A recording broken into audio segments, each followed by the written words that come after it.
Welcome back to Brain Food. Today we are here for another episode. My name is Ty.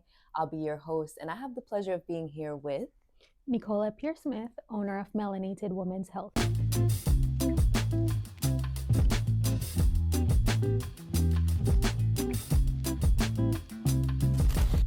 So today we will be diving into therapy and what therapeutic practices can look like for melanated individuals, marginalized communities, and people who maybe have never experienced therapy before but are interested in what that could look like for them.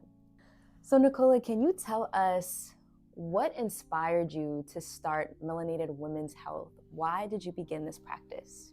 So, Melanated Women's Health had started in 2019, and it really started out of my recognition that there was an absence of therapy spaces that met the need of the Black and Brown community. Mm-hmm. Beautiful.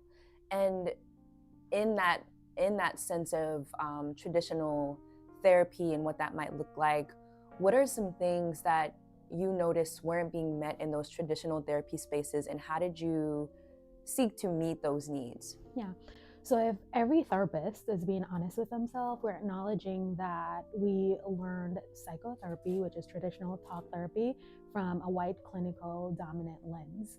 That there's not a lot of research that's done on best practices for communities that are considered marginalized. What Melanated Women's Health does is that it looks at the person's cultural background, their lived experiences, and oftentimes we're looking at 3 generations. Because if no one is familiar with epigenetics, it's saying that there is some gene stamping that does happen that influences us before we're even born. So helping clients to really understand that, so it removes shame and stigma about some things that they're going through, and also so we're not pathologizing what's actually legitimate responses to lived experiences. Yeah, and I feel like there are so many stigmas around therapy. Like, even just off the top of my mind, I feel like people don't pursue the idea of going to therapy because they feel like if they do, then they're admitting that something is actually wrong with them. So when it comes to like typical apprehensions that you might hear or see from people around therapy, what do those look like, and how do you typically work through those apprehensions with people and get them to try therapy? Yeah, and unfortunately, some of that is legitimate. Like in some careers, people are really concerned that if they have a mental health diagnosis, that it will impact them. And we know for a fact that, for example, life insurance policies are impacted by someone actually seeking mental health care. So that is something that's legitimate. But what we're looking at with clients is a part of it is cost as well. Of course, we know that at least in this country, we're in a medical model and there's payment for mental health or any medical care that's provided. It's explaining that to clients so they're also informed on diagnosis if they have a concern about that. One of the other apprehension that clients have is having to essentially educate a care provider on what they're going through, and helping clients to understand that that's not their responsibility. That's really the responsibility of the provider to get themselves educated and be culturally informed.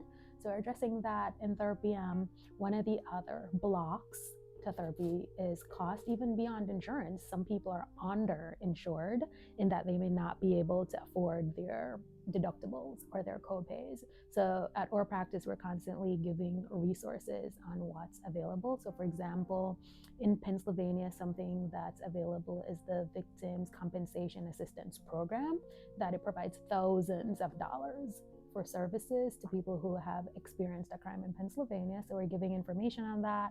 There are a few other mental health funds that exist, and we're applicable sharing that with potential clients.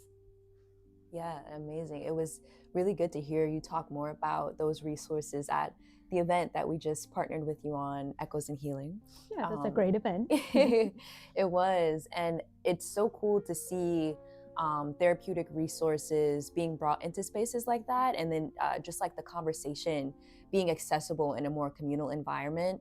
are there any recommendations you have for folks on like those kind of accessible, low barrier to entry, maybe less intimidating ways to go out and learn about therapy or find resources? Yeah, so there are also low cost or no cost Mhm. services that are accessible. In Philadelphia, we have quite a few programs like that that exist. But also in terms of therapy directory standpoint, Open Path Collective, it's something that folks can look at. Therapists are signed up with that directory who are offering no cost or tremendously low cost services. Cool. For me, I've been an artist since I was a child. So that has always been like my outlet in terms of like expression, you know, going through things, trauma, releasing that. Because, like you said, the generational baggage that you can carry like from the womb and not even really being conscious of that is real. So our community here at Forbidden Fruit is really interested in exploring creative wellness and what that can look like as a consistent outlet for emotional release. What are your thoughts around the arts as an avenue for emotional outlet, expression, and like kind of regulation of the nervous system? I think it's an excellent resource. From the traditional training standpoint, there are art therapists that exist or music therapists, and they have an actual degree in those programs. But beyond that, something we know about, like, for example, trauma is that it gets stored in the body. So the body has those memories. So some of that traditional talk therapy isn't going to allow that healing to take place. They may need movement or something somatic through touch. The other thing, too, back to being culturally aware and sensitive, is that people may not have the linguistic skills or the vocabulary to really talk through what they've experienced, and they may need something that's more experiential to process that. Mm-hmm, mm-hmm. Yeah, absolutely.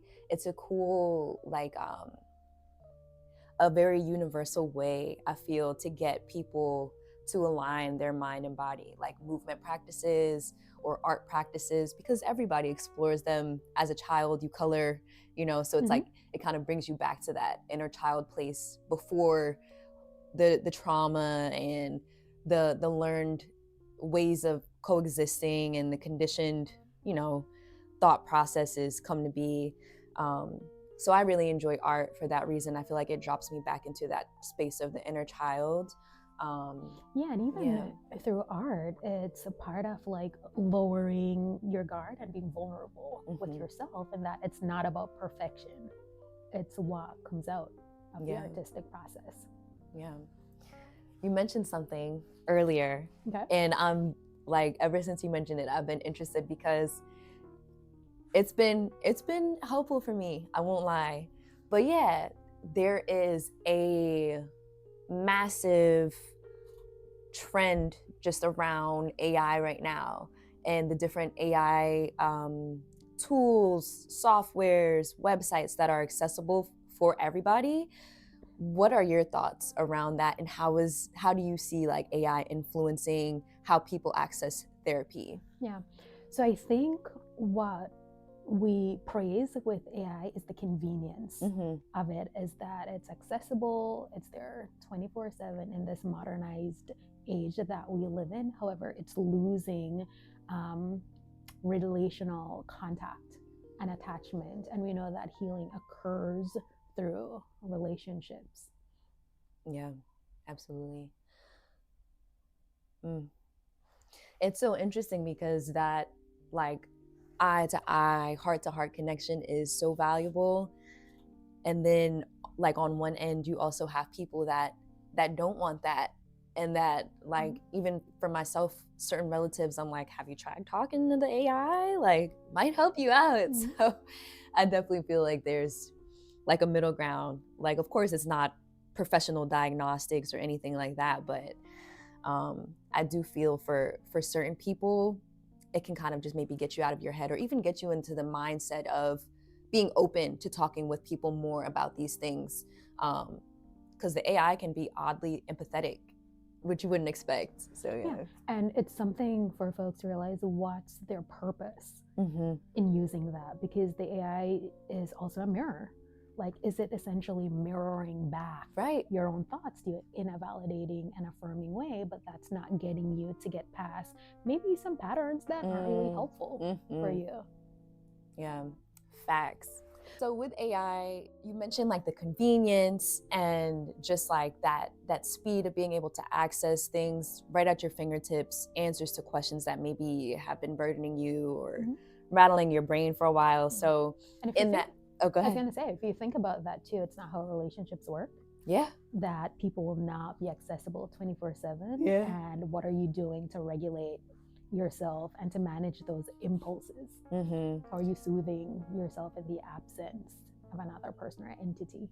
Yeah, that validation point and that like mirror reflection was real. It's like the AI could literally just be spitting back what you're saying to it to what you. you want to hear, because over time, the more you use it, it's the more it learns essentially who you are. It's like your algorithm, right? You're on social media. If you start looking at cat videos, it's going to feed you cat videos. Yeah. But if you're looking at home decor, that's what you get. And that's why no two people have the same algorithm.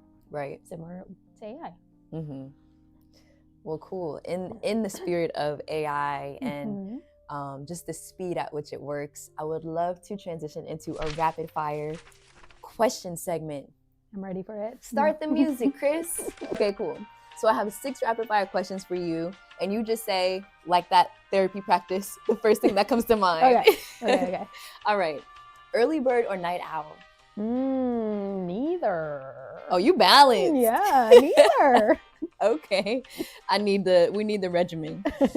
What's a quote or affirmation that always grounds you? Every opportunity with someone is a moment to heal or a moment to harm. Love that. Favorite Jamaican dish that feels like home? Oh my gosh. It's gonna seem like so cliche, but oxtails for sure.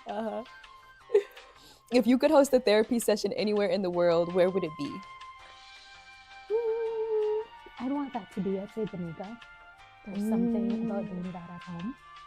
I'd love to do that one day. Oh my gosh. Yeah. Please let us know when that day is. We'll fly out. One misconception about therapy you wish could vanish overnight? You know that people are just lying on the couch. It's very rare that someone's lying on the couch. I blame Sigmund Freud with that picture, that infamous picture that everyone sees, that someone lying on the couch. People aren't necessarily laying on the couch. Yeah, this like your space in here is very conducive for you to be sitting up, receiving. Like, and we have couches, and no one's ever laying on the couch. Maybe legs on the couch, shoes off, but no one's like taking a nap on the couch. Last question. What's one book, show, or podcast that's feeding your brain lately? The book that I'm currently reading is Fatherless Daughters, and that's definitely feeding my brain. Had to write that one. Yeah, Fatherless Daughter Project is the exact name. All right, cool. Thank you. That was fun. So now to round out our conversation, would love to know if there's, of course, anything else you'd like to share, but like a central anchor or message that you would like people to walk away with as they venture forward on their individual therapy journeys. Yeah. For those who've never been to therapy before, though it may seem scary, you may not know where to start with just scheduling a free consultation phone call. So that's free, you lose nothing from it. And it's a space where you essentially get to even interview this therapist to ask them what's their experience in working with someone who has the concerns or issues that you want to work on. Do they take your insurance? What's their approach to therapy? Yeah. Cool. And that was my last question, but is there anything else that you would like to share about yourself, melanated women's health, or therapy in general?